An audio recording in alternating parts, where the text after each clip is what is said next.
আসসালামু আলাইকুম, সবাইকে স্বাগতম জানাচ্ছি তারেক একাডেমিতে। আমি তারেক আছি আপনাদের সাথে।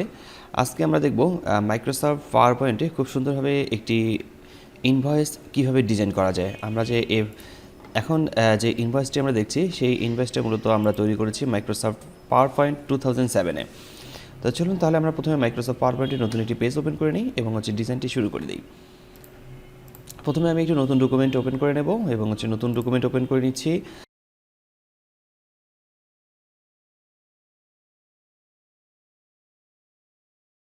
এরপর আমাদের কাজ হচ্ছে ডিজাইনে ক্লিক করে আমরা পেজ ওরিয়েন্টেশন থেকে আমরা এখান থেকে পোর্ট্রেট করে নেব। আর এখান থেকে আমরা পেজটাকে এখান থেকে এটাকে ছোটো করে নিচ্ছি, নিচের জায়গাটাকে আমরা এদিক থেকে ছোটো করে নিচ্ছি। আর পেপার সাইজ যদি আপনারা চান তাহলে সেক্ষেত্রে পেপার সাইজ এখান থেকে ঠিক করে নিতে পারেন। আপনাদের যে কোনো একটি পেপার সাইজ পছন্দের পেপার সাইজ আপনারা এখান থেকে নিতে পারবেন। পেপারটিকে একটু বড় করে নেব এবং প্রথমে একটু উপরের দিক থেকে ইনসার্টে ক্লিক করছি, শেপে ক্লিক করব। শেপ থেকে আমরা একটা রেক্ট্যাঙ্গেল বক্স সিলেক্ট করে নিচ্ছি। রেক্ট্যাঙ্গেল বক্সটাকে আমি এখান থেকে এই পর্যন্ত ড্রয়িং করে দেবো। একটু জায়গা ফাঁকা রেখে নিই, এটার জন্য দুই দিকে দেখা যায় এরকম একটি জায়গা ফাঁকা করে নিচ্ছি।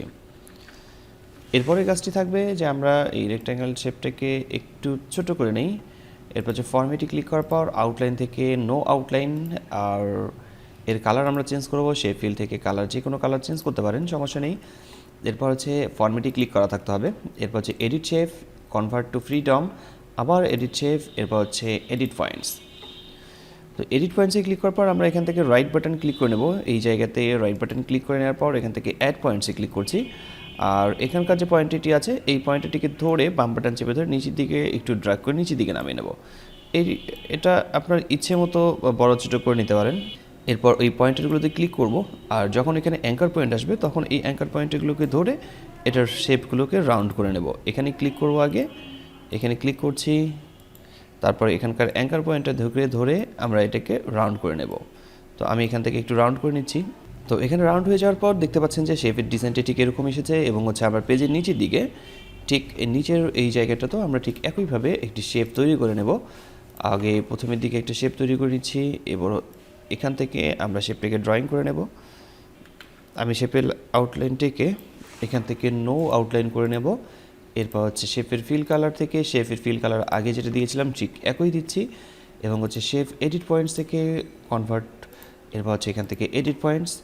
এরপর আমি এখান থেকে এইটি পয়েন্ট যোগ করে নেব, রাইট বাটন ক্লিক করে অ্যাড পয়েন্টস এবং এই কর্নারটিকে একটু উপরের দিকে উঠিয়ে দেব।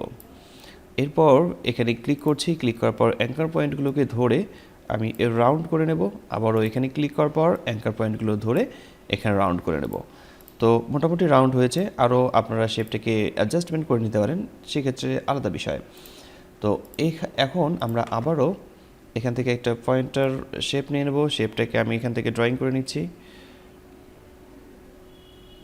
শেপটাকে ড্রয়িং করে নেওয়ার পর আমরা একটু উপরের দিকে উঠিয়ে দিই। এরপর এর কালার আমরা চেঞ্জ করব। শেপ ফিলে ক্লিক ফরম্যাটে ক্লিক করছি, শেপ আউটলাইন থেকে নো আউটলাইন, শেপ ফিলে ক্লিক করার পর এখান থেকে border colour, shape fill colour. তো দেখতে পাচ্ছেন যে এটা একটি ডিজাইন চলে এসেছে। আমরা একটু জুম আউট করে দেখি, জুম আউট করে দেখলে ঠিক ডিজাইনটি এরকম শো করবে।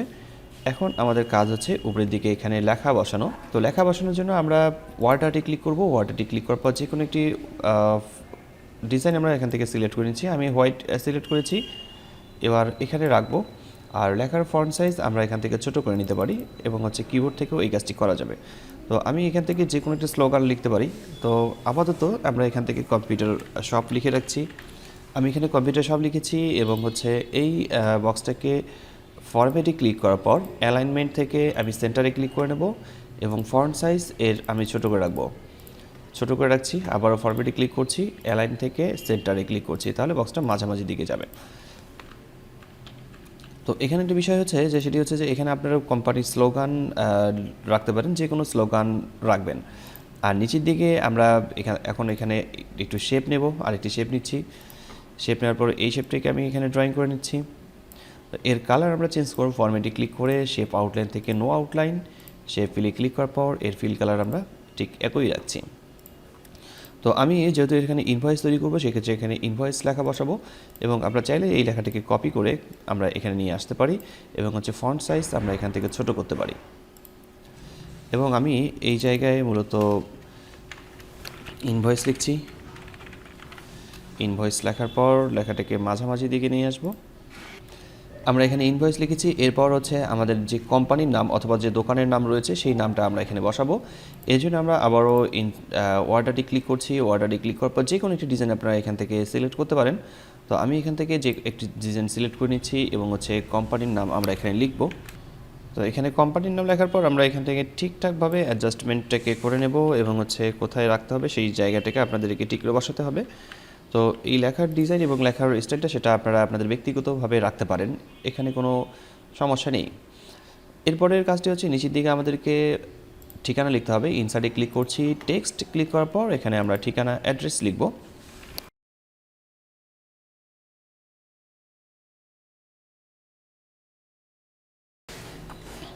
এখানে অ্যাড্রেস এভাবে ঠিকভাবে লেখার পর আমরা এখান থেকে নিচের দিকে একটি লাইন ব্যবহার করব।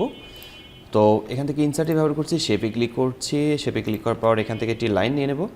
তো এই লাইনটিকে একটু বড় করে লম্বা করে আমরা এই পর্যন্ত ছেড়ে দিচ্ছি এবং হচ্ছে এর কালার আমরা চেঞ্জ করব। এখানে চাইলে আপনারা কোনো কিছু লিখতে পারেন, সেক্ষেত্রে আমি এখান থেকে নো ফিলে ক্লিক করছি, এখান থেকে আমরা ফিল কালার রাখবো এবং হচ্ছে শেপ আউটলাইন থেকে নো আউটলাইন করে রাখছি। এটি ছিল একটি লাইন। এই লাইনটি করে নেওয়ার পর নিচের দিক থেকে আমাদেরকে অ্যাড্রেস লিখতে হবে। আমরা চাইলে সেটা এখানে কপি করতে পারি এটাকে। তো আমরা এখান থেকে অ্যাড্রেস লেখার জন্য টেক্সট ক্লিক করছি এবং হচ্ছে আমরা এখান থেকে লিখব ইনভয়েস নাম্বার। ইনভয়েস নাম্বার, এরপর এখানে লিখছি ডেট, এখানে ডেট লিখছি। নিচের দিকে লিখছি নেম, কাস্টমার নেম অথবা যে কোনো কিছু লেখা যেতে পারে, নেম।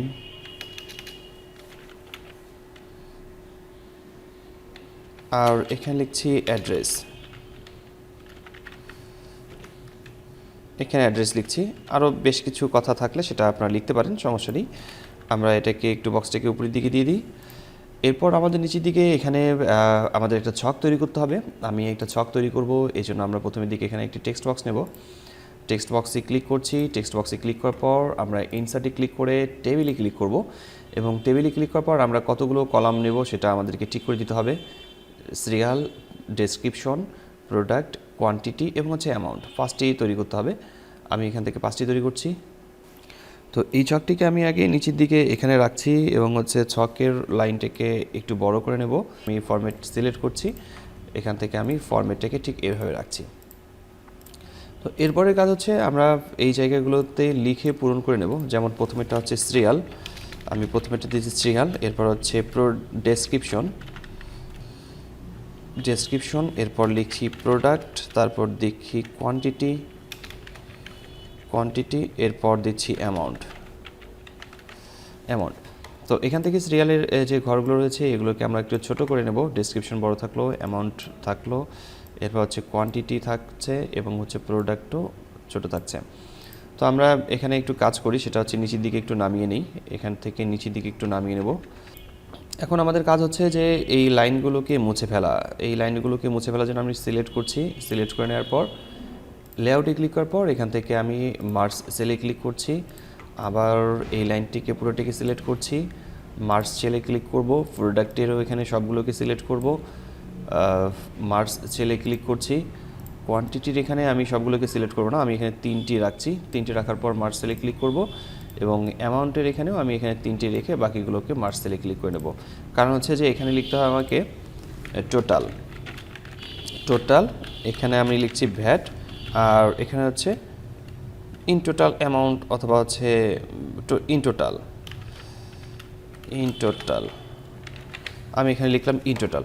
তো এইটাই হচ্ছে মূলত আমাদের কাজ। এবং হচ্ছে লেখাগুলোকে সিলেক্ট করে নেওয়ার পর আমরা এটাকে লেফট সাইড রাখতে পারি, রাইট সাইডে রাখতে পারি। তো মোটামুটি এখানকার এই ছকটি তৈরি হয়ে গেছে এবং হচ্ছে নিচের দিকে যদি চলে আসে তাহলে এটাকে আপনি একটু উপরের দিকে উঠাই দেবেন। উঠাই দিলে অ্যাডজাস্টমেন্টটাকে ঠিক করে নিতে পারবেন। টোটাল অ্যামাউন্ট করে নেব। তারপর এখন একটি কাজ করি, সেটি হচ্ছে যে এগুলোকে অ্যাডজাস্টমেন্টগুলোকে ঠিক করে নেব। কোথাও কোনো জায়গায় এলোমেলো থাকলে সেটাকে ঠিক করে নিতে হবে। আর এই জায়গায় আমরা একটা কাজ করতে পারি, সেখানে হচ্ছে সিগনেচার এবং হচ্ছে অ্যামাউন্ট ইন ওয়ার্ড এই কথাটি আমরা এখানে বসাতে পারি। তো এই জন্য আমি একটা কাজ করব, সেটি হচ্ছে যে এই লেখার টেক্সট বক্সটাকে ডুপ্লিকেট করে নিচ্ছি, কন্ট্রোল ডি। ডুপ্লিকেট করে নেওয়ার পর এই লাইনটাকে আমরা নিচের দিকে নামিয়ে নেব এবং এখানে আমরা লিখব সিগনেচার।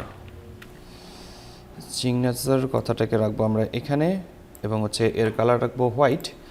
আর এই দিকে আমরা এটাকে আবার কপি করে নিচ্ছি এবং এখানে আমরা লিখব, এখানে একটু এটাকে বড় করে নিই এবং হচ্ছে এখানে লিখব amount in words amount in words লেখার পর এই ডট ডটগুলো দিয়ে দিতে হবে একটু। আর এই লাইনটাকে একটু বড় করে নেব, ব্যাস হয়ে গেছে। তো এই কাজটি এখানে শেষ হয়ে গেছে। এর পরের কাজ হচ্ছে আমরা আরও একটি কাজ করি, সেটা হয়নি। সেটি হচ্ছে মূলত এখানে নাম্বার লিখতে পারি আমরা। তো সেক্ষেত্রে আমরা এখান থেকে এটাকে আমরা কপি ডুপ্লিকেট করে নিই আরেকবার, অথবা হচ্ছে এখান থেকে টেক্সট বক্স ব্যবহার করলেও চলবে। আপনারা যদি টেক্সট বক্স ব্যবহার করে এখানে যদি লেখা শুরু করেন, তারপর কোনো সমস্যা নেই, টেক্সট বক্স ব্যবহার করে লিখতে পারেন।